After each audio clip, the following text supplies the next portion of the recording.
ভাবো একবার, এই মানুষগুলো নিজের ওপর একটু আঁচ আসতে দেখে এতটা ভয় পেয়ে গেল যে আতঙ্কে অস্থির, এতটাই ভয় পেয়ে গেল যে ঠাকুরের কাছে ক্ষমা ভিক্ষা শুরু করে দিল। কান্নাকাটি কি না অবস্থা, এক ভয়াবহ নাটক। কেন নাটক বলছি? কারণ এই লোকগুলো দিনের পর দিন ধরে তোমার ওপর অত্যাচার করে গেছে। কই তাদের তো এতটুকুও মনে হয়নি না না এটা বেশি হয়ে যাচ্ছে? মানবিকতা বোধ তখন কোথায় ছিল? যখন দিনের পর দিন হ্যাটা মেরে গেছে, যখন দিনের পর দিন মানসিকভাবে কষ্ট দিয়ে গেছে, যখন দিনের পর দিন অবহেলা করে গেছে, যখন তুমি তোমার কষ্টটা বোঝানোর চেষ্টা করেছো, তোমার শরীরের কষ্ট মনের কষ্ট বোঝানোর চেষ্টা করেছো, তখন তোমায় পাগলের তকমা দিয়েছে। কোথায় গেল সেই দিনগুলো? যখন তুমি তোমার সংসারটা করার জন্য বা তোমার ঘরে চুপচাপ নিজের মতো থাকার জন্য বা নিজের যেটুকু কাজ যা করো না কেন সেটা শান্তিতে করার জন্য যখন তাদের কাছে বোধহয় পা ধরতে বাকি রেখেছিলে, তাও তারা তোমার কথা শুনেছিল নাকি সেই তান্ত্রিক মৌলবীদের কাছেই ছুটেছিল যাতে তোমার আরো ভালো করে ক্ষতি করা যায়? এখনো পর্যন্ত তোমার ক্ষতিই করে যাচ্ছিল। কেন? কারণ তোমার ক্ষতি করছে এই উদ্দেশ্য নিয়ে যাতে তুমি ভেঙে লুটিয়ে পড়ো, যাতে তুমি বিছানায় শুয়ে পড়ো এবং কখনো উঠতে না পারো। তোমার মানিটারি ব্লকেজ এমন এমন দুঃসহভাবে ক্রিয়েট করবে যাতে তুমি একটা টাকা ইনকাম করতে না পারো খাওয়া পড়ার জন্য বা পরিবারকে খাওয়ানো পড়ানোর জন্য, অসহায় হয়ে গিয়ে মাথা খুঁটে খুঁটে মরে যাও। তারা এত সহজে মানে নিজের এতটুকু একটু চিলতে তো তোমাকে যত কষ্ট দিয়েছে সেটাকে যদি আমি 100 ভাগ ধরি, তোমাকে তোমার পরিবারকে, তোমাকে কষ্ট দেওয়ার সূত্রে তো তোমার পরিবারটাকেও কষ্ট দিয়েছে। হ্যাঁ, এটা timeless common general collective reading, যতটা তোমাদের সঙ্গে ম্যাচ করবে ততটাই নেবে, বাকিটা অন্যদের জন্য ছেড়ে দেবে। ঠিক কথা। তো সবার জন্য এটা নয় যে সব মানে প্রচণ্ডভাবে কষ্ট দিয়েছে, কিন্তু কিছুটা হলেও কষ্ট দিয়েছে এখানে প্রত্যেকটা ভিউয়ার্সকে, কম বেশি কষ্ট পেয়েছে। এবং খুব কম ভিউয়ার্স এখানে রয়েছে যাদের কষ্ট মাত্রা অতিরিক্ত এমন লেভেলের যেখানে শব্দ কম পড়ে যায়। তোমাদের কষ্টটাকে যে আমি বর্ণনা করব, যেটা আমি অনুভব করছি, যেটা আমি ফিল করছি, সেটাকে যে আমি বর্ণনা করব, সেটার জন্য আমার কাছে এই মুহূর্তে ভাষা নেই। স্পিচলেস বলে না, স্পিচলেস যন্ত্রণা, সেই যন্ত্রণার শিকার তুমি, যেটা এনার্জিতে ধরা পড়ছে, আমি অনুভব করতে পারছি কিন্তু আমি বলতে পারছি না। মানে কাউকে কারোর হাতটা, মানে আমি একটা উদাহরণ বলছি। আচ্ছা তার আগে একটা কথা বলি, সেটা হচ্ছে যারা আমার থেকে পার্সোনাল রিডিং নিতে চাইছো, যারা জানতে চাইছো যে কে আমাদের ওপর এটা করেছে বা কেন করেছে, কিভাবে করেছে, কিভাবে আমরা এর থেকে মুক্ত হতে পারবো, কাটান ক্রিয়া করাতে চাইছো, মানিটারি ব্লকেজ সরাতে চাইছো, রিলেশনশিপ ব্লকেজ সরাতে চাইছো, স্পেল বা যে কোনো রকম বিউটি স্পেল বা হেক স্পেল করা হয়েছে তোমার ওপর, তার থেকে মুক্তি পেতে চাইছো, বা কোনো প্রোডাক্ট সম্পর্কে জানতে চাইছো, কেউ পঞ্চমুখী রুদ্রাক্ষ নিতে চাইছো আমার থেকে কিন্তু বুঝতে পারছো না কিভাবে কানেক্ট করবে, তাদেরও বলছি দুটো এসছে আমার কাছে, পঞ্চমুখী আর সপ্তমুখী রুদ্রাক্ষ।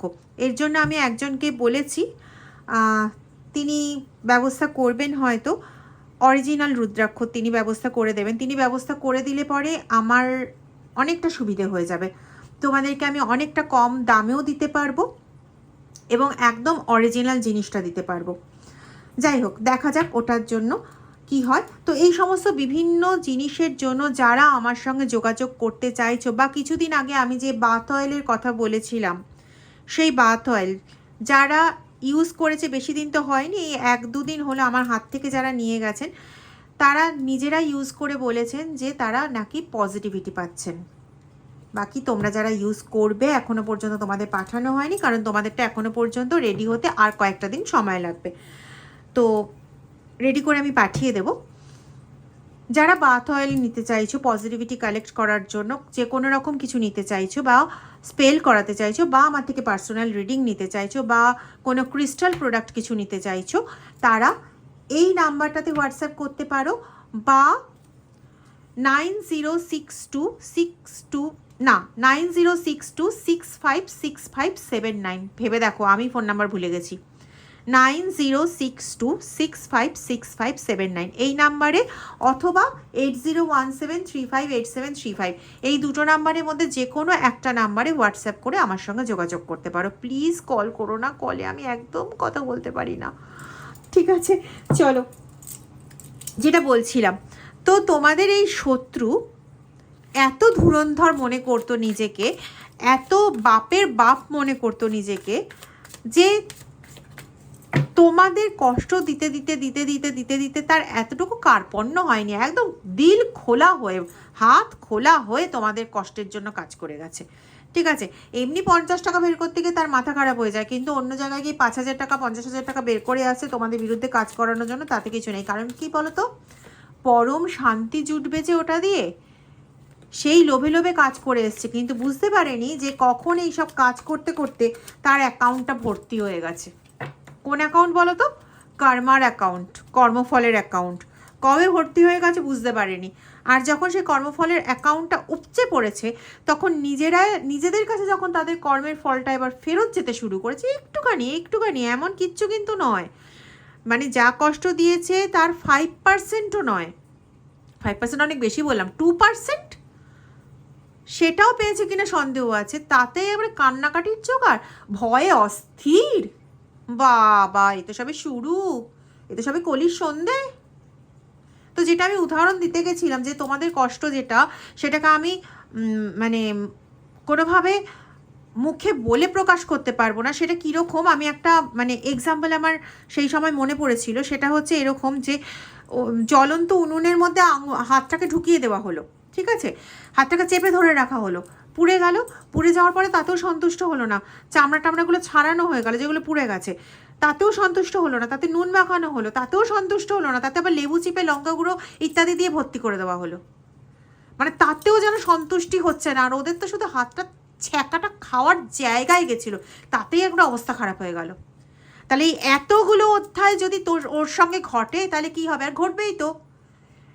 আরে বাবা, নিউটনের তৃতীয় গতিসূত্রতেই তো আছে, আমরা কি করব?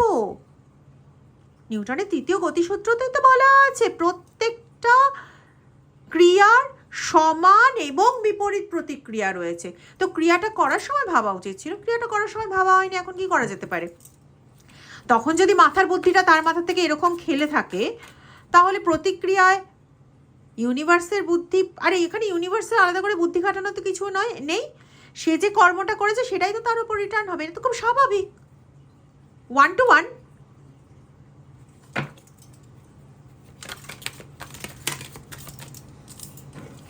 দেখো, এই দুটো কার্ড উতলে পেরোলো, তার মধ্যে একটা কার্ড টু মাচ, অতিরিক্ত করে ফেলেছে। ডিভাইনও এটা বলছে অতিরিক্ত করে ফেলেছে। তাহলে অতিরিক্ত করে ফেলে তার ফল তো একটাই হয়ই না। কোনো এমন ভালো কাজ করেনি যার জন্য এতটুকু সে কোনো ক্ষমা পায়। কোনো ভালো কাজ করেনি, কোনো অপশনই তো খোলা রাখেনি। আরে ব্যাপারটা হচ্ছে, সে হ্যাঁ একই ব্যাপার, ওই একজনকে মারলেও মৃত্যুদণ্ড আর 100 জনকে মারলেও মৃত্যুদণ্ড, কিন্তু মৃত্যুদণ্ডটা তো হবেই। এখন যদি নিজেকে পাগল ভাবে, মানে প্রতিপন্ন করাতে চায় যে পাগলামির বশে এই কাজগুলো করে ফেলেছে, তাহলে মৃত্যুদণ্ড থেকে বাঁচলেও সারা জীবন জেলদণ্ড থেকে তো বাঁচবে না। তাহলে শাস্তিটা তো তাকে পেতেই হবে। হতে পারে শাস্তির রূপ আলাদা, কিন্তু শাস্তিটা তো পেতেই হবে। হয়তো তোমাকে একটা সময় দীর্ঘ 1.5 বছরের জন্য, আমি জানি না কার সঙ্গে মিলছে এটা, দীর্ঘ 1.5 বছরের জন্য হজমের সমস্যা আর জ্বরের উপহার দিয়েছিল। সেখানে হয়তো তার গলায় কোনো সমস্যা শুরু হয়ে গেল, অথবা তার পেটের ডান দিকে বা বাঁ দিক, না ডান দিকে পেটে বা পিঠের দিকে ডান দিকে কোনো রকম সমস্যা শুরু হয়ে গেল। রূপ বদলাতে পারে, কিন্তু দৈহিক সমস্যার বদলে দৈহিক সমস্যা। চোখের বদলে চোখ না হয় চোখের বদলে কান হতে পারে, কিন্তু অঙ্গের বদলে অঙ্গ তো অবশ্যই। ভাই, ভগবানের মার। আর এটা ভগবানের মারও বলা যায় না, এটাকে বলা উচিত তোমার নিজের মারের বদলা মার নিজের ঘাড়ে। বেশ হয়েছে 1000 বার, 100 বার, 1000 বার।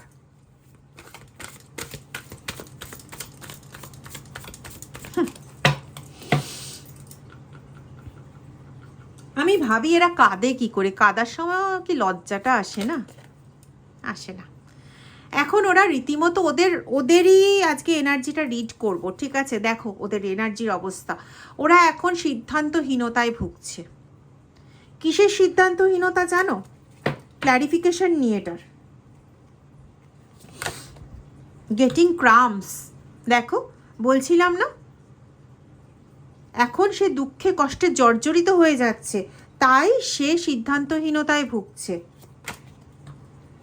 বিং আ ভিকটিম, এখন তার নিজেকে দোষী বলে মনে হচ্ছে, কিন্তু সেই দোষীর তকমাটাও পেতে চায় না, দোষীর তকমাটা তোমার ঘাড়েই চালান করতে চায়, ঠিক আছে? তো সেটা করার জন্য সে আবার একটা তন্ত্র কাজ করবে বলে ঠিক করেছিল, তান্ত্রিকের কাছে যাবে বলে ঠিক করেছিল, কিন্তু সেটা করাতে গিয়ে কনফার্মেশন,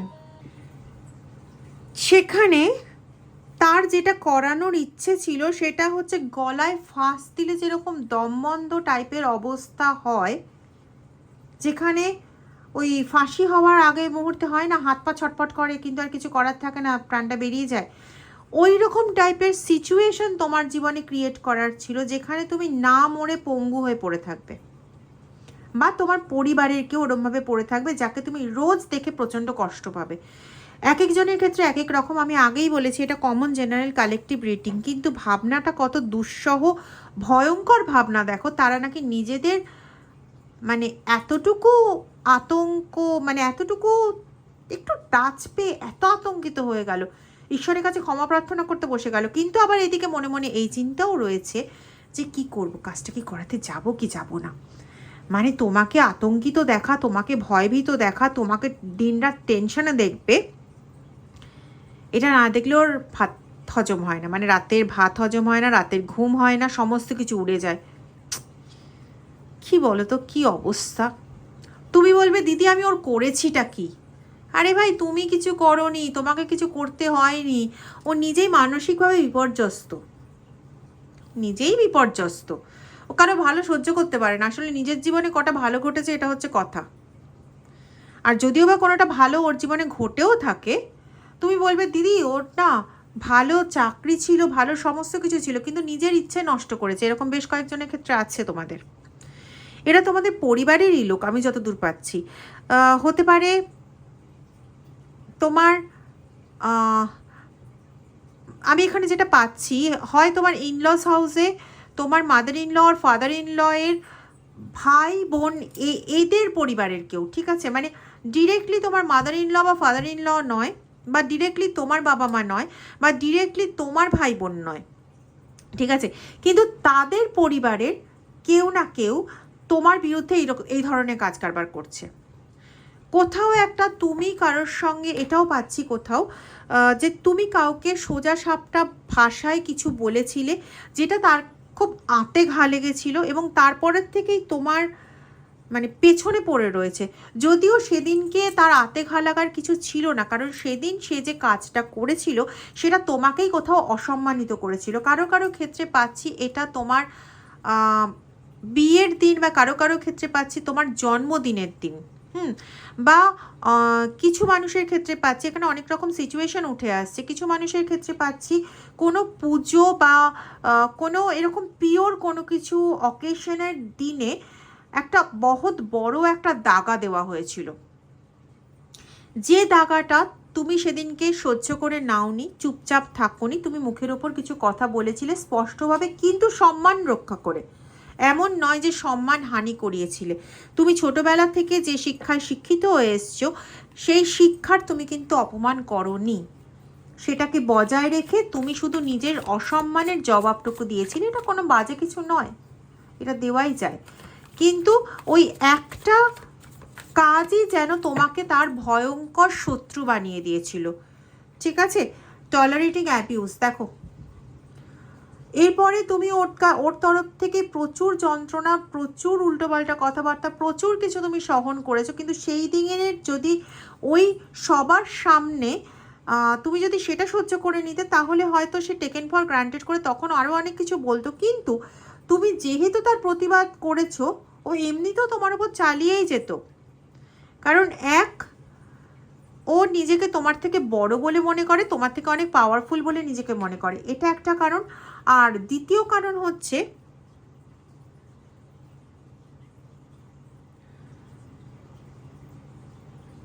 ওর সবার প্রতি না একটা রিভেঞ্জমূলক মনোভাব আছে। খুব ভালো করে খেয়াল করে দেখবে, ও কারোর সঙ্গে খুব একটা ভালোভাবে কথা বলতে পারে না। কখনো যদি কেউ ওকে মুখের ওপর কোনো রকম কথা বলে, এবার ঘরে চলতে ফিরতে এরকম ধরনের হয়েই থাকে যে কেউ মুখের ওপর একটা দুটো কথা বলে দিল। এবার যখনই তার ওপর কোনো একটা দুটো কথা বলা হয়, তখনই সে মাত্রা অতিরিক্ত নিজের কন্ট্রোলের বাইরে চলে যায় এবং যা নয় তাই টাইপের কথাবার্তা বলে। এমনও হতে পারে যে তোমাদের পুরো সংসারটাকে তটস্থ করে রেখে দিয়েছে। কোনো বড় ভাইয়ের বউ বা জ্যাঠার বউ এরকম খুব আসছে, ননদের হাজবেন্ড, তোমার দাদার বউ বা ভাইয়ের বউ বা বোনের মানে যে হাজবেন্ড, এরকম ধরনের কিছু, বা কাকার কোনো পরিচিত, সে হতে পারে টিচার, হতে পারে গান নিয়ে থাকে।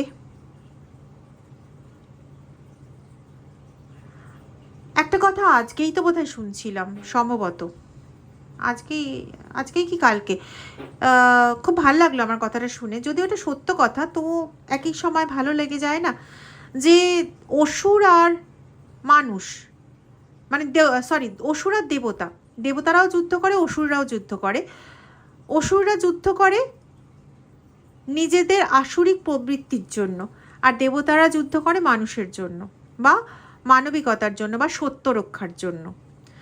তো ওখানে বলা হচ্ছে যে দেবতাও পুজো করে, প্রার্থনা করে, ধর্মের পথ ধরে থাকে, কিন্তু সেটা সত্যের জন্য। আর অসুর ধর্মের পথ ধরে থাকে নিজের ছলাকলা পূর্ণ করার জন্য, নিজের লোভ পূর্ণ করার জন্য, নিজের সমস্ত কিছু অধিকার পাওয়ার লোভে, অর্থাৎ চাওয়া পাওয়ার লোভে। তো এই যে যার কথা বলছি, সে আসলে একটা অসুর, কিন্তু দেখায় যে সে হেভি ভক্ত মানুষ, সে প্রচুর মন্দিরে যায়। আমি ভীষণভাবে পাচ্ছি সে খুব কালী মন্দিরে যায়, অথবা সে খুব হনুমান মন্দিরে যায়। হনুমান মন্দিরটা আমার ইয়েতে ছিল না, কালী মন্দিরটাই আসছিল, কিন্তু বলার সময় হনুমান মন্দিরটা চলে এলো। তো সে কোনো হনুমান মন্দিরে যায়, কোনো বড় হনুমান মন্দির, ছোটোখাটোও নয়, বড় একটা কোনো প্রতিষ্ঠিতই হনুমান মন্দির, সেখানে যায়, মাঝে মাঝে যায়। হতে পারে হয়তো সপ্তাহে সপ্তাহে যেতে পারলো না, কিন্তু মাঝে মাঝে সে ওখানে যায়। অ্যাকচুয়ালি ওখানে কাছাকাছি একটা জায়গায় এই ধরনের কার্যকলাপগুলো করা হয়, সে অ্যাকচুয়ালি যায় সেখানে। ঠিক আছে, এবং তার কাছে না এক্সকিউজের অভাব নেই, সে কিন্তু কখনো সত্যি কথা বলে আসল কাজটা করে না, এটা পাচ্ছি তার অ্যাকচুয়াল চরিত্র হিসেবে। তার কাছে কোনো একটা পেতলের ঘটি আছে, ছোট্ট পেতলের ঘটি, সেটাতে সে কিছু একটা করে। কারোর হতে পারে কোনো মানে কোনো কিছু নিয়ে, জীবনী শক্তি হোক কি এনার্জি হোক, সেটাকে ওর মধ্যে বন্দি করে রেখেছে, এরকমটাও কিন্তু হওয়ার একটা চান্স আছে। কারো কারো ক্ষেত্রে পাচ্ছি ওই যে পেতলের ঘটিটা, ওটা শূন্য অবস্থায় একটা লাল কাপড় দিয়ে বাঁধা, অনেক দিনে পুরনো হয়ে গেছে, তাই দেখে বাইরের থেকে বোঝা মুশকিল যে ওটা পেতলের ঘটি, কিন্তু খুব ছোট্ট একটা জিনিস। অ্যাকচুয়ালি ওটার মাধ্যমে এনার্জি কালেক্ট করা হয়। ওটা শূন্য রাখা হয়েছে কারণ বায়ু মিডিয়ামকে রাখা হয়েছে, যে বায়ু মিডিয়াম অনেকটা বড় বায়ুকে যদি এক জায়গায় সংকুচিত করে দেওয়া হয়, তাহলে তাকে যে কোনোভাবে তো ইউজ করা যায়। ঠিক আছে, তো ওই জায়গাটাকে রাখা হয়েছে এনার্জি কালেকশনের জন্য। ঠিক আছে, এবং ওর মধ্যে পরবর্তীকালে যে কোনো কিছু অ্যাড করেই ওটাকে ক্ষতিগ্রস্ত করা যাবে। ইমিডিয়েটলি প্রয়োজন, যাদের ক্ষেত্রে এরকমটা রয়েছে, ইমিডিয়েটলি প্রয়োজন আপনাদের এনার্জি বন্ধন করা, সেটা যেভাবে পারেন করুন। কারোর বাড়িতে শঙ্খ দেখতে পাচ্ছি, সাদা, একদম ধপধপে সাদা শঙ্খ, খুব বড়ও না খুব ছোটও না, মাঝারি টাইপের শঙ্খ, একদম সাদা ধপধপে শঙ্খ। শঙ্খটা বাজাতে গেলে খুব সম্ভবত খুব সমস্যা হয়, কাশি উঠে আসে, কিন্তু অন্য সময় কোনো কাশি থাকে না। শঙ্খটাকে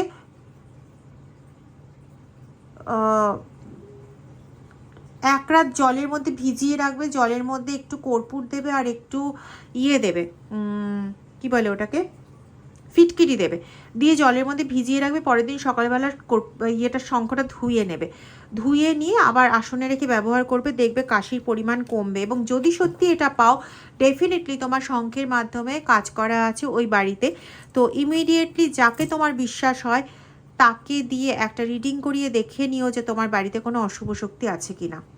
যাদের ক্ষেত্রে এটা ঘটবে, ঠিক আছে, দেখে নেবে যে তোমার বাড়িতে কোনো অশুভ শক্তির আক্রমণ আছে কিনা। যদি থাকে তাহলে ইমিডিয়েটলি সেটাকে সরাবে, ঠিক আছে।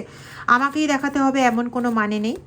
আর যারা আমাকে দেখাতে চাইছো তারা কিন্তু এই ঘটনাটা, আমি যেটা বললাম এই ঘটনাটা আমাকে বলবে।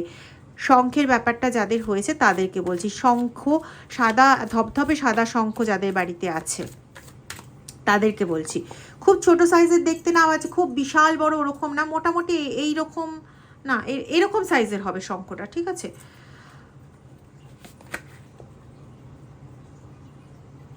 তোমার কাছ থেকে তোমার সমস্ত এনার্জিটাও অ্যাকচুয়ালি ডিমান্ড করছে, সমস্ত এনার্জিটা। কিন্তু ডিমান্ড করে কি হবে, ওই তো চোখের জল পাচ্ছে। এখন ভগবানের কাছে ক্ষমা চাইছে নিজের আসুরিক প্রবৃত্তি চরিতার্থ করার জন্য। প্রশ্ন হলো ভগবান কি ক্ষমা করবে, নাকি সেটা সম্ভব? যাই হোক, যাদের ভিডিওটা ভালো লাগলো প্লিজ ভিডিওটা একটু শেয়ার করে দিও, লাইক করতে ভুলো না প্লিজ, আর কমেন্ট সেকশনে আমাকে অবশ্যই জানাবে। আর যারা এখনও চ্যানেলটা সাবস্ক্রাইব করোনি তারা প্লিজ চ্যানেলটা সাবস্ক্রাইব করে বেল আইকন প্রেস করে দেবে। আর হ্যাঁ, ওই লাইক বাটন প্রেস করে হাইপ প্রেস করতে কিন্তু ভুলবে না। Thank you so much.